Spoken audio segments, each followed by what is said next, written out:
grande alegria que nós saudamos a todos com a paz do Senhor Jesus.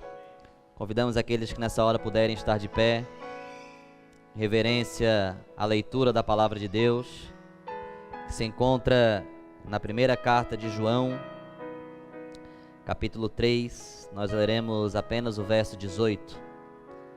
Primeira carta de João, capítulo 3, verso 18. Hoje é um dia de festa, é um dia de alegria, um dia especial para nós, onde estaremos glorificando a Deus pela abertura dos trabalhos do Departamento de Ação Social e Capelania aqui da nossa igreja ICR de Florianópolis. E o texto que nós vamos ler é o lema desse departamento. Leamos o que nos fala a palavra de Deus. Filhinhos, não amemos de palavras nem de boca, mas sim de atitudes e em verdade. Em outra tradução diz assim: meus filhinhos, não amemos de palavra nem de língua, mas por obra e em verdade. Ambas, no mesmo contexto, querem dizer a mesma coisa. Vamos estar com os nossos olhos fechados, vamos estar orando ao Senhor. Pai amado, somos gratos a Ti, Senhor, pelo agir do Teu Espírito Santo até aqui. Pedimos, Senhor Deus, que a Tua palavra possa achar também lugar em nossos corações. Que possamos, ó Deus, nos encontrarmos com o amor de Cristo Jesus nessa noite. Dá-nos assim a Tua bênção, pois nós oramos a Deus em nome de Jesus. Amém. A igreja pode se assentar.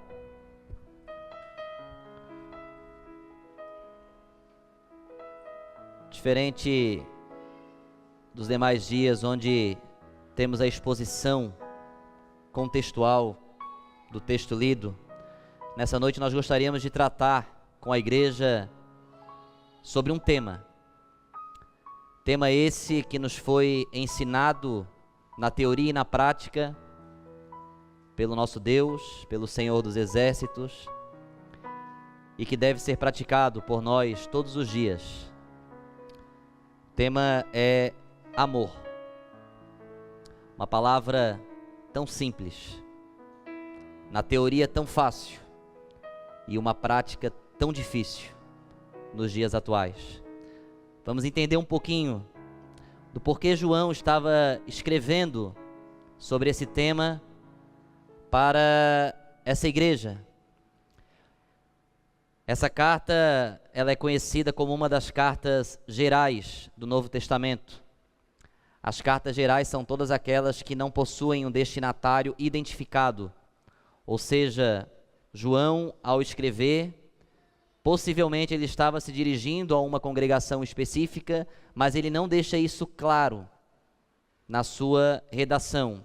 Em toda a carta ele não menciona para quem era aquele texto, e por isso então fica conhecido como uma carta geral.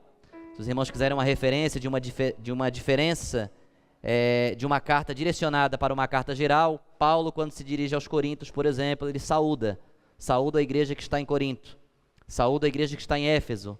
Ele sempre na sua saudação já deixava claro a igreja a qual ele estava endereçando aquela carta. Nas cartas gerais nós não temos essa informação, por isso então nós a conhecemos como cartas gerais.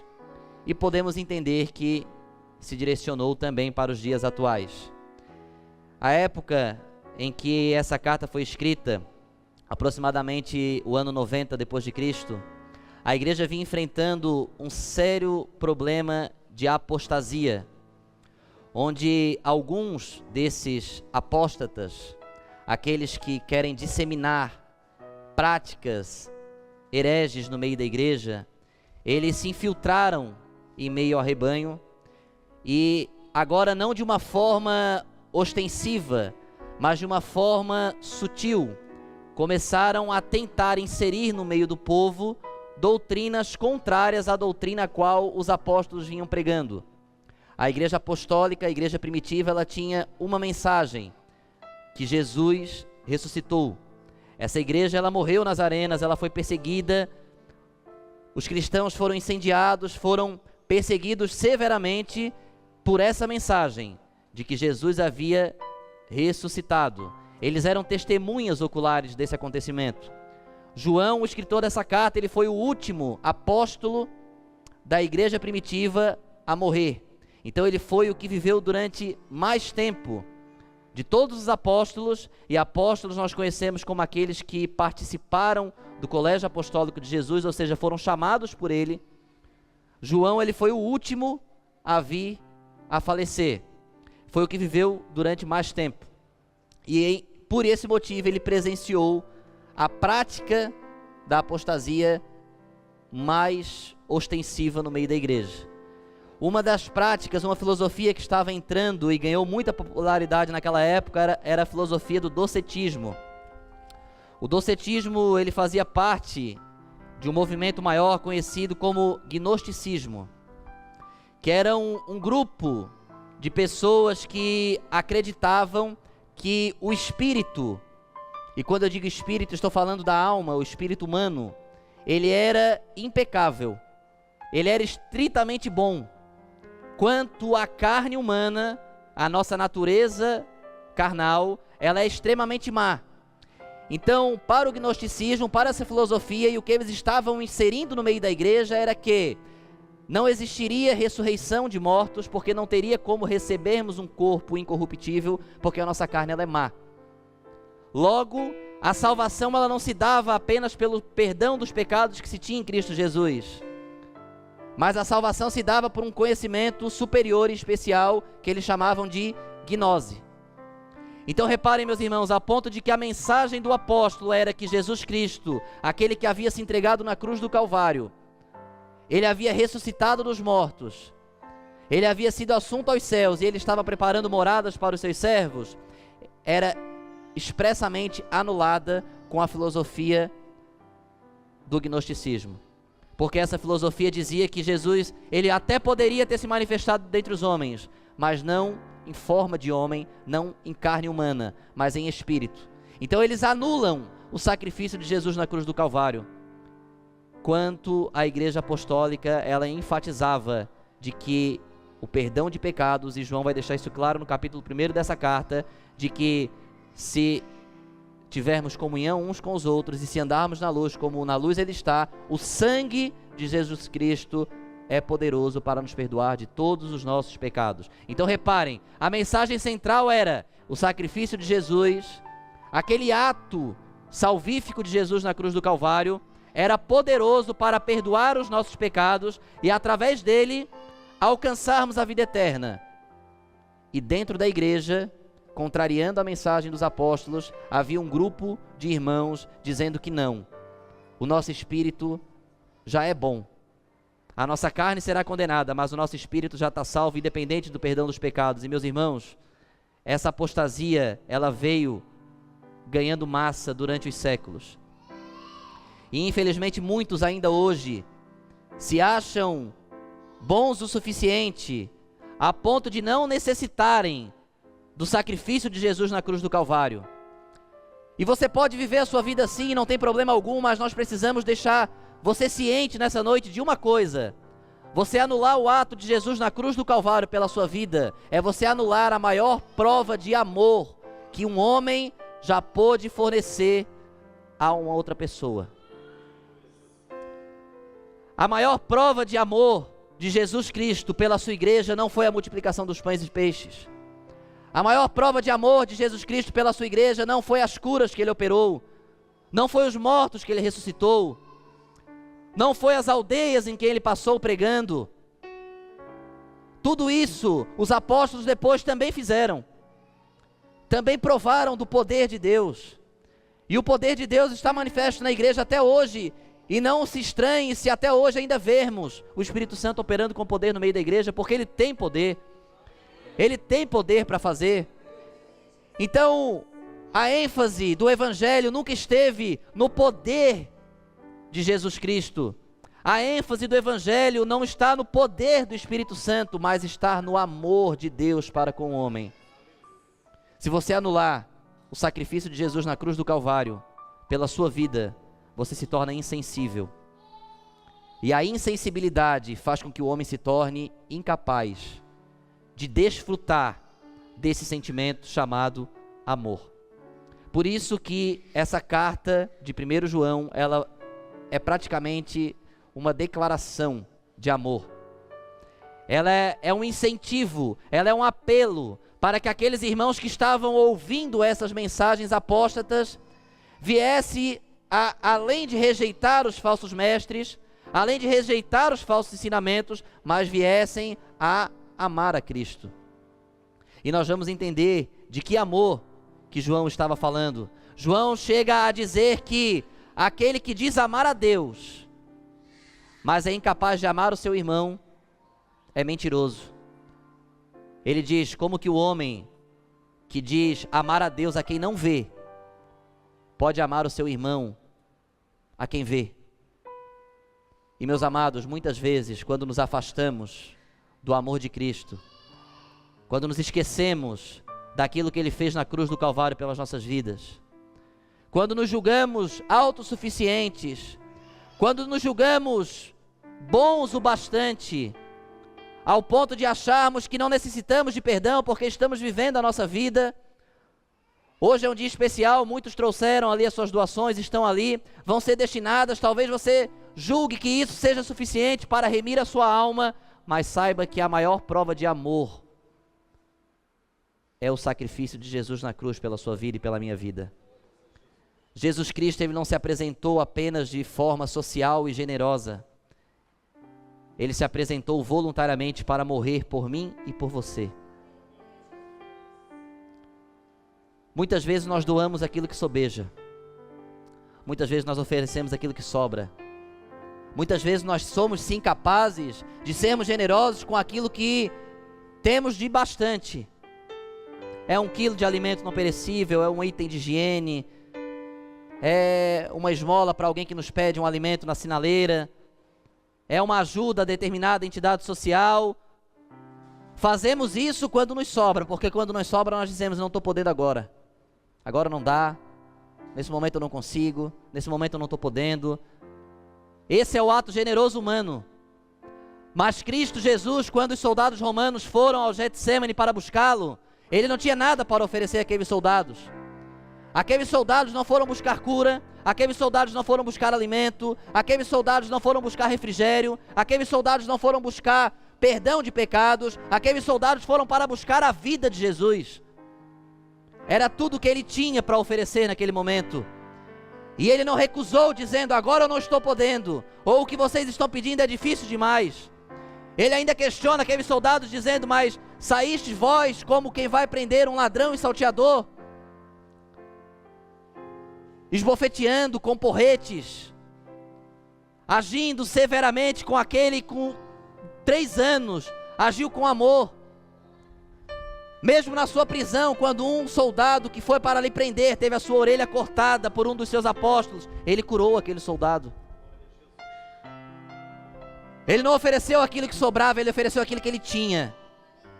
Nessa noite, muito mais de oferecer aquilo que você deixou lá atrás, que está sobrando na sua despensa, Jesus quer que você ofereça aquilo que você tem. Ele quer o seu coração. Ele quer a sua vida por inteiro. Ele quer que você se converta a Jesus Cristo. O maior ato social de Jesus foi na cruz do Calvário. Foi quando o corpo dele foi partido e distribuído para uma humanidade pecadora. A mulher que tinha uma filha endemoniada, certa vez se aproxima de Jesus. E ela começa a gritar e pedir para Jesus, para que Jesus expulsasse aquele demônio que afligia a sua filha.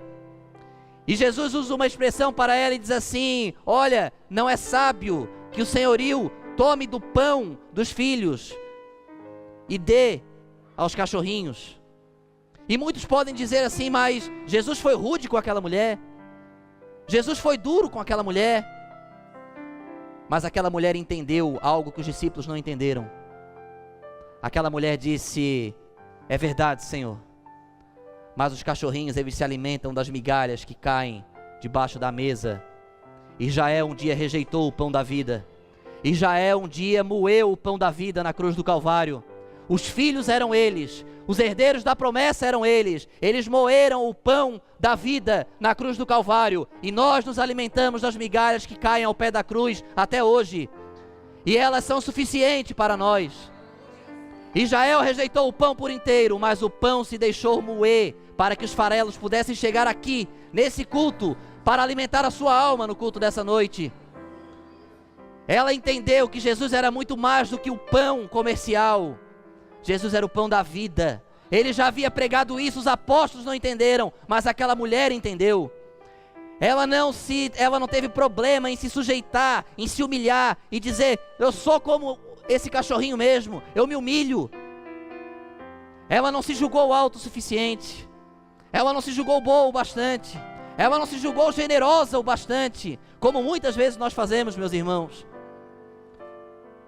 E os irmãos podem estar se perguntando: mas Luciano, não deveria estar incentivando a igreja a fazer as doações? Sim, mas nós não podemos esquecer o nosso papel aqui nessa terra. Nós precisamos sim, e vamos ver a importância de sermos generosos, mas não podemos nunca nos esquecer de que o amor de Cristo na cruz do Calvário, ele é superior a toda generosidade. Não adianta, meus irmãos, virmos num culto domingo à noite, deixarmos uma doação para ser destinada para uma casa lá, e você não deixar o seu coração no altar. Se você for embora e deixar sua doação lá atrás, mas o seu coração não ficar no altar, não adiantou. Aquele que plantou o amor no seu coração e o moveu a trazer aquela doação, é aquele mesmo que pede hoje o seu coração. O que você tem dado ao Senhor? Talvez você hoje tenha se achado com o peito cheio, estufado, você trouxe, você colaborou, você tem achado que você tem feito muito, mas o que você tem feito pelo Senhor até aqui? Como tem sido a sua caminhada até aqui? Você tem dado a Ele apenas migalhas e tem pedido o pão inteiro? Você tem dado a Ele somente aquilo que sobeja, mas quer tudo que Ele tem? Você pode até ter chegado aqui dessa forma e saiba que Ele vai dar tudo que Ele tem. E saiba que Ele vai dar o pão por inteiro. Porque é esse o amor que nós queremos ensinar para a igreja nessa noite. Não é um amor compensativo, não é um amor dá e recebe de volta. É o amor que se dá por inteiro, que se doa por inteiro. É o amor que se oferece por inteiro. É muito mais do que uma doação, é muito mais do que uma atitude, é uma entrega. O que Jesus Cristo quer de mim e de você nessa noite é uma entrega. Mas Luciano, por quê? Porque Ele merece. Porque no Getsemane Ele podia ter fugido. Ele podia ter sido covarde. Ele não precisava. Ele teve medo. Ele não queria. Ele implorou por 3 vezes: Pai, se possível, passa de mim esse cálice. Ele suou sangue. O coração dele temeu. A carne dele tremeu. Os sentidos dele ficaram confusos. Ele orou ao Pai e ele pediu. E muitos de nós podemos pensar que o Pai não lhe atendeu, mas o Pai fez com que ele ouvisse a comitiva chegar de longe. Jesus foi o primeiro a ouvir. Jesus é o que estava mais distante e foi o primeiro a ouvir. Foi Ele quem falou para os discípulos: vamos, ide, é chegado aquele que me trai. Ele foi o primeiro a ouvir, porque o Pai o permitiu. O Pai fez com que ele ouvisse, como quem diz: filho, se quiser ainda dá tempo. Eles ainda estão longe. Falta passar pelos apóstolos. Se você não for ao encontro deles, se você correr para o outro lado, eles não te pegam. O Pai permitiu que ele ouvisse para dar a ele uma oportunidade de renunciar, para dar a ele uma oportunidade de deixar o cálice no Getsemane e ir embora. Jesus não precisava ter corrido em direção aos soldados, ele podia ter corrido na direção oposta, e os soldados não o achariam. Mas ele lembrou de mim, ele lembrou de você. Ele não foi na direção oposta não, ele foi em direção aos soldados. E quantas vezes, meus irmãos, ele nos chama e nós vamos para a direção oposta. E quantas vezes nós somos agraciados pela voz do Espírito Santo nos movendo a estar na casa do Pai e nós vamos para a direção oposta. E quantas vezes o Espírito Santo move o nosso coração a orar a Deus e nós vamos para a direção oposta. E quantas vezes o Espírito Santo move o nosso coração para falar de Jesus para alguém e nós vamos na direção oposta. Ele não foi na direção oposta, meu irmão. Ele foi em direção por amor. Quando você sai da sua casa e você não vai na direção oposta, mas você vem na direção dele, é um ato de amor. Quando você, ao invés de perder horas e horas assistindo entretenimento na televisão, você dedica 10 minutos do seu dia de joelhos aos pés dele, você não correu na direção oposta, você correu ao encontro dele. Isso é uma prova de amor. Quando ao invés de ouvir as músicas seculares que você poderia estar ouvindo, você ouve um louvor, você dedica aquele louvor a Deus, você manda aquele louvor para alguém, você não está correndo na direção oposta, você está correndo na direção dele, você está provando o seu amor por ele. Veja como é fácil, meus irmãos. Para ele foi pedido a vida, para você está pedindo apenas o seu coração. Se ele pedisse para nós o que foi exigido dele, nós nunca entregaríamos. Nossa natureza é rebelde, nossa natureza é difícil. E não sei você, mas eu me pergunto todos os dias, que amor é esse? Que mesmo sem eu merecer, mesmo eu correndo na direção oposta, mesmo eu o trocando por entretenimentos comuns, mesmo eu substituindo o louvor eternal pelas músicas cotidianas, mesmo eu deixando o assunto de Cristo para falar de assuntos que não interessam, mesmo assim ele se revela, mesmo assim ele me ama, mesmo assim ele quer me salvar, mesmo assim ele cura, mesmo assim ele liberta, mesmo assim ele transforma, mesmo assim ele opera, mesmo assim a igreja cresce. Que amor é esse, meus irmãos? Não teremos nunca como pagar, mas podemos agradecer. Quando Jesus ele dá o primeiro mandamento e ele diz: amarás ao Senhor teu Deus de todo o teu coração, é desse amor que ele estava falando, é de todo o nosso coração. Nós vamos ver já os mandamentos de Deus, mas antes disso precisamos entender o nosso relacionamento com os demais. O grego ele se utiliza de 4 palavras no Novo Testamento para se referir a amor, cada uma delas com um objetivo diferente. Nós temos o amor ágape, que é esse amor que cantamos agora, o amor perfeito de Deus para com o homem. Nós temos o amor filia, que é o amor fraternal, utilizado no contexto de pai para filho. Daí então a expressão filhos no português.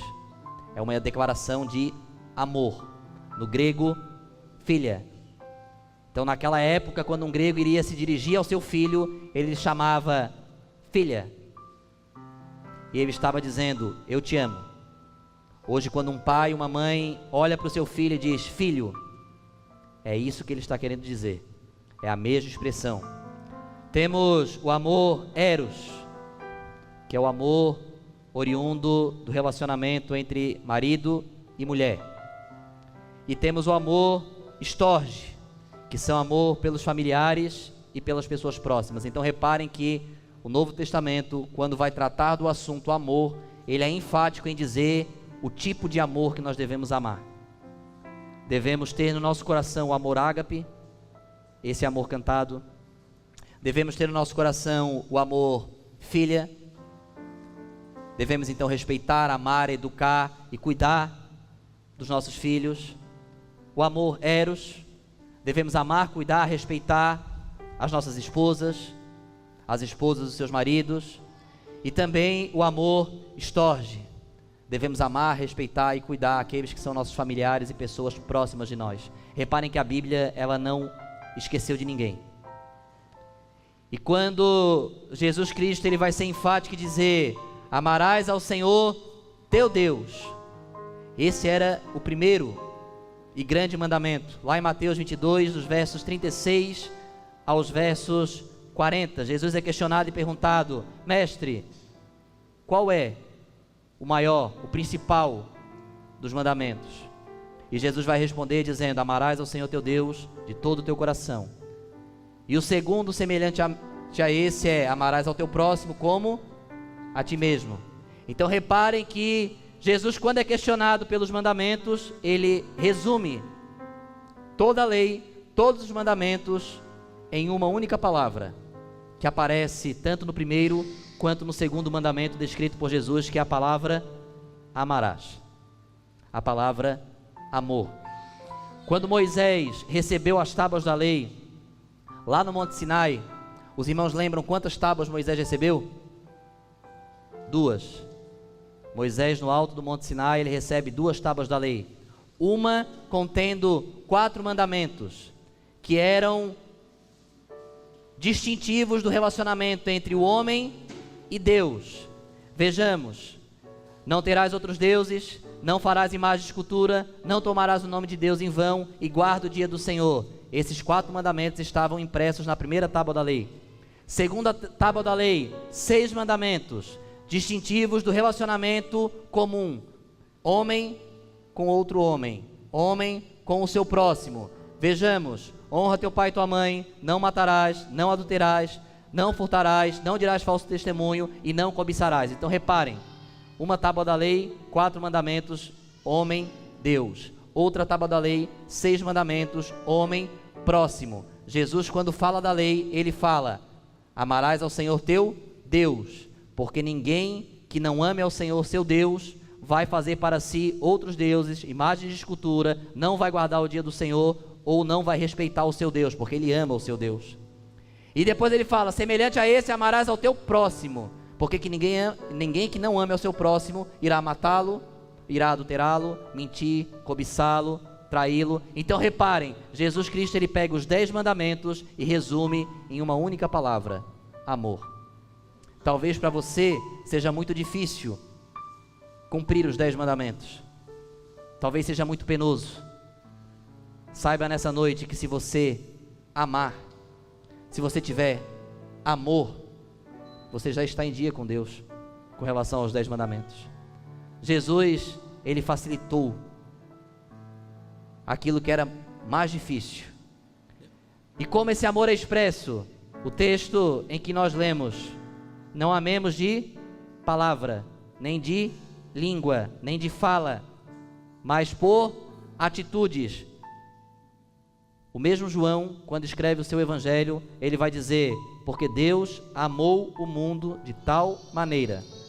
Evangelho de João, capítulo 3, verso 16. Ele diz: porque Deus amou o mundo de tal maneira, que deu o seu Filho unigênito. O amor, ele não é expresso em palavras. O amor não é descritivo. O amor é uma ação.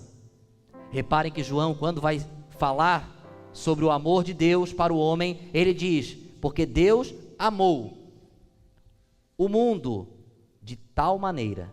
Ele não explicou a maneira qual. Ele não fez questão, ele não deu ênfase àquela maneira. Ele só falou: de tal maneira. Ele poderia ter escrito, ele poderia ter dito: Deus amou tanto o mundo que decidiu salvá-lo. Deus amou tanto o mundo que decidiu curá-lo. Deus amou tanto o mundo que decidiu libertá-lo. Os irmãos concordam que dava para explicar? Mas ele não explicou. Ele só falou: foi de tal maneira. E depois teve uma ação. Ele deu. Aí a ação ele explicou. Os irmãos estão vendo? No verbo somente amar, ele falou: foi de tal maneira. Ele não explicou. Mas no verbo dar, ele explicou. Ele deu. Deu o quê? O seu Filho unigênito, para que todo aquele que nele crê não pereça, mas tenha vida eterna. Então ele até complementou a explicação.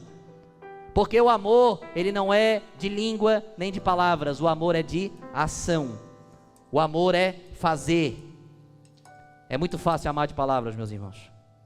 Garanto que se fôssemos perguntar aqui um por um se você ama o irmão ao lado, garanto que a resposta seria sim para todos. E muitas vezes as ações mostram ao contrário. É muito fácil dizer que ama, porque é uma palavra pequenininha, uma palavra fácil, uma palavra simples. Aprendemos hoje em Libras que tem até um sinal específico, né? É fácil, é simples. Falar de amor é simples. Difícil é amar como Cristo nos amou.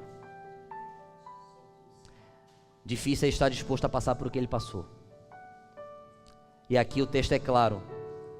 E ele diz: não amemos de língua, mas por obra e em verdade. Jesus, quando se refere a ele, ele diz: eu sou o caminho. Os irmãos conhecem o resto? Amar em verdade é amar como ele amou. Não dá para fugir do amor deles, meus irmãos. Você pode até achar que porque você fez uma doação, porque você trabalha no departamento, porque você ajuda, você é muito generoso. Mas saiba que se o que moveu o seu coração a fazer isso não foi o amor, não teve proveito. Luciano, garante isso para mim na palavra, 1 Coríntios capítulo 13, verso 3. O apóstolo Paulo vai dizer: ainda que eu desse todos os meus bens aos pobres, ainda que eu entregasse o meu corpo para ser queimado, se eu não tiver amor, de nada servirá. Então não é porque eu sou muito generoso que eu ajudo muito, que eu tenho muito amor. Não é, a gente tem costume de confundir, né? A pessoa é tão generosa, o coração dela é cheio de amor. Não, ela tem tanto amor que ela é generosa. O que tem que mover a sua generosidade é o amor que há em você, porque a ação, o prepulsor é o amor. O que Deus quer das nossas vidas nessa noite, meus irmãos, é que venhamos amar como Ele nos amou. Amar o nosso próximo como a nós mesmos. Muitas vezes ficamos sabendo de algo que falaram ao nosso respeito e isso nos machuca. Muitas vezes nos machucamos por algo que alguém nos fez e que gostaríamos que não tivesse sido feito ou que fosse feito de outra forma, ainda que muitas vezes sem querer. E aquilo nos machuca. E a nossa primeira reação é compensar, porque a nossa natureza é vingativa. A nossa primeira ação é: vou fazer o mesmo com ela, vou fazer o mesmo com ele. Pisou no meu pé, deixa passar por mim de novo para ver o pisão que vai levar. A nossa natureza é essa. Nossa natureza é vingativa. Mas o ensinamento cristão, o ensinamento de Cristo é amar ao meu próximo como a mim mesmo. Se aquilo que o meu próximo fez me machucou, me feriu, eu não posso ser capaz de fazer com ninguém, muito menos com ele. Eu não vou nem entrar na questão da vingança, mas eu estou dizendo você não pode reproduzir aquela ação. Você sabe por que o mundo está como está? Você sabe por que as pessoas estão perdendo a esperança? Você sabe por que os países estão se bombardeando? Por que as pessoas estão se degladiando? Por que o amor está se esfriando? É porque o ser humano está reproduzindo aquilo que ele vem aprendendo há séculos.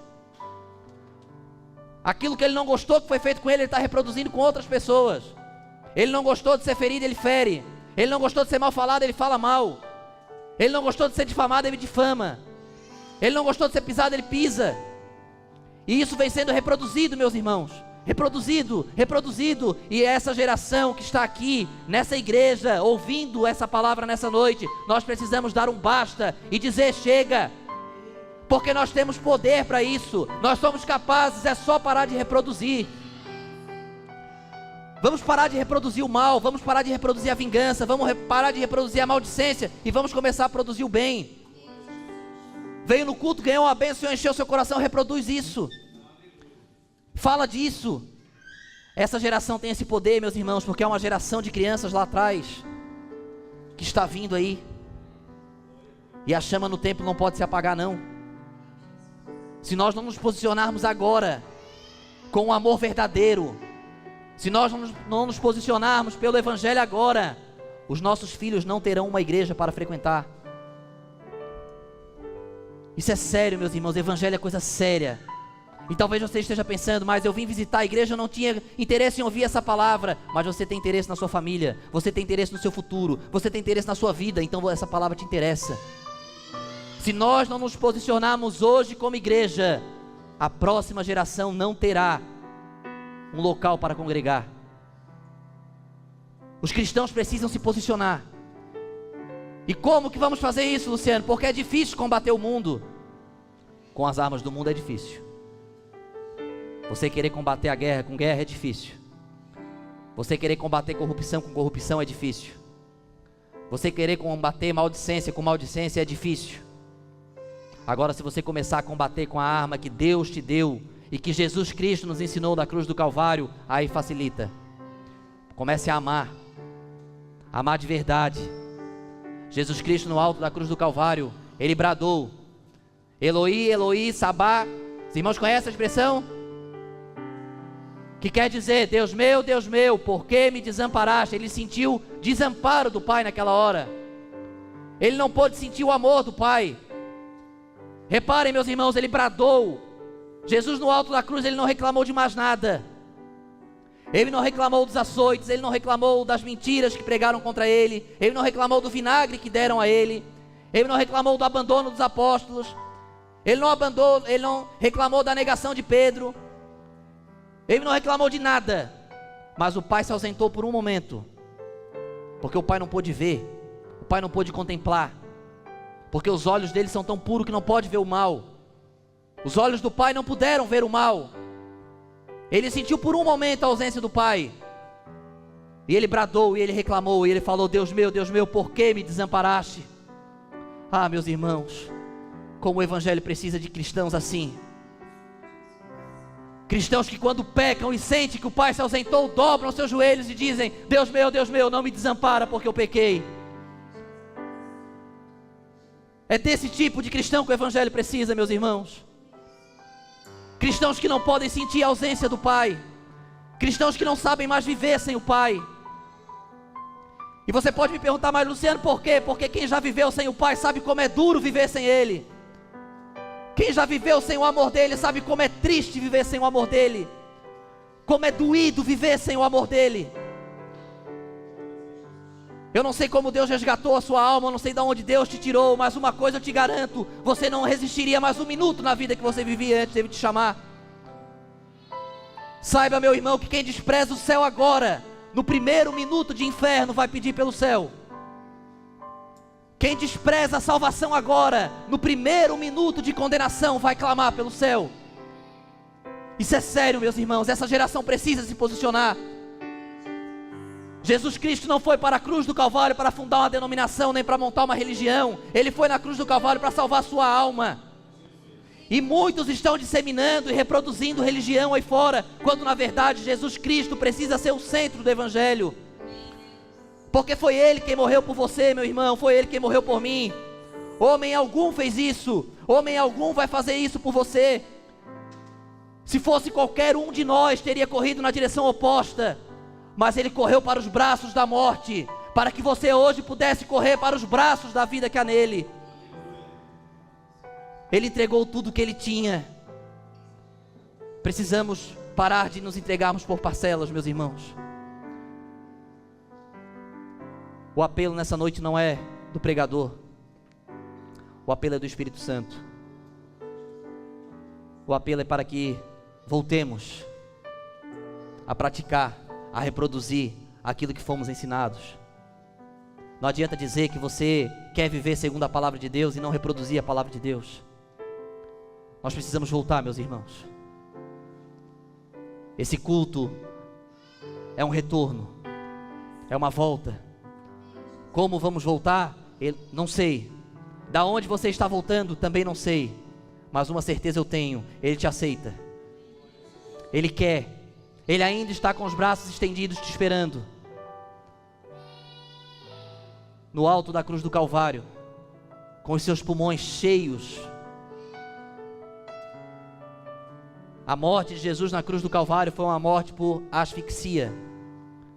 Por isso que na verdade o português trocou a palavra e fala crucificação, mas na verdade não é crucificação, é crucifixão, porque o objetivo daquela morte era com que os braços abertos e com o peso do corpo somente sobre os braços, o tórax se contraísse, impedindo a passagem de ar, e fazendo com que a pessoa fosse perdendo fôlego aos poucos, e aquilo então gerava a morte daquele que estava na cruz. Por isso que é crucifixão. Mas não tem problema, o português deixou crucificação, mas hoje os irmãos já entendem, hoje os irmãos já sabem. E Jesus Cristo no alto da cruz do Calvário, com os seus pulmões inflados, sem força já nem para falar, sem forças nem para puxar o ar, para se manter vivo, para se manter respirando. Os soldados intentaram quebrar as suas pernas para que com aquilo ali ele não tivesse onde se apoiar e o corpo pesasse ainda mais e acelerasse o processo da morte. Por isso que queriam quebrar as pernas, que aquilo aceleraria o processo de morte, porque não teria mais como se fixar, não teria mais como se firmar, e o processo de asfixia ele se daria de uma forma mais acelerada. E Jesus já estava no auge dessa asfixia, já fraco, debilitado, depois de uma noite inteira sem alimento, depois de uma noite inteira sem dormir, depois de uma noite inteira apanhando, depois de uma noite inteira sendo difamado, sendo humilhado, sendo injustiçado, sendo cuspido, sendo maltratado. Em certa ocasião ele olhou para um daqueles soldados que estavam lhe batendo e perguntou: por que você está me batendo? Nem ele entendia mais por que tanta maldade. E muitos os esbofeteiam até hoje. E no alto da cruz, com o seu pulmão já inflado, sem força, ele achou recurso ainda para orar por mim e por você, meu irmão. E ele pediu ao Pai: não impute a eles esse mal, mas perdoa-os, porque eles não sabem o que fazem. Ele não tinha força nem para respirar, mas ele orou por você. Ele orou por mim, para que eu e você hoje pudéssemos estar aqui nessa igreja, para que eu e você hoje pudéssemos ter a nossa vida restaurada diante dele, para que eu e você hoje pudéssemos oferecer o nosso coração a ele. Nem ar ele tinha mais, e ele orou por você. E muitas vezes você não quer orar pelo seu irmão que está do seu lado, com o pulmão cheio de ar, cheio de força. Oh, meus irmãos, vamos voltar ao Evangelho, meus irmãos. Vamos voltar àquilo que Cristo nos ensinou. Vamos parar de reproduzir o mal, igreja. Aquela placa lá, Departamento de Ação Social e Capelania, não vai ter sentido para nós se não tiver amor no nosso coração, meus irmãos. Perdoem a minha emoção, mas não tem outra forma de dizer. Os irmãos aqui brincam, pegam no meu pé porque eu gosto desse louvor, mas eu só consigo olhar para ele e imaginar como ele é lindo. Eu não consigo imaginar ele de outra forma. Quem faria por mim o que ele fez? Quem estaria disposto a sofrer por mim o que ele sofreu? Quem estaria disposto a dar por mim o que ele deu? Oh, meu irmão, lembre-se de onde ele te tirou. Lembre-se o que ele fez por você. Lembre-se como era difícil a vida sem ele. E um dia esse nome lindo, ele foi ao seu encontro, mesmo você sem merecer, muitas vezes sem pedirmos. Ele foi ao nosso encontro. Ele te encontrou, você está aqui hoje. Oh, meus irmãos, ele é lindo. Esse nome é lindo.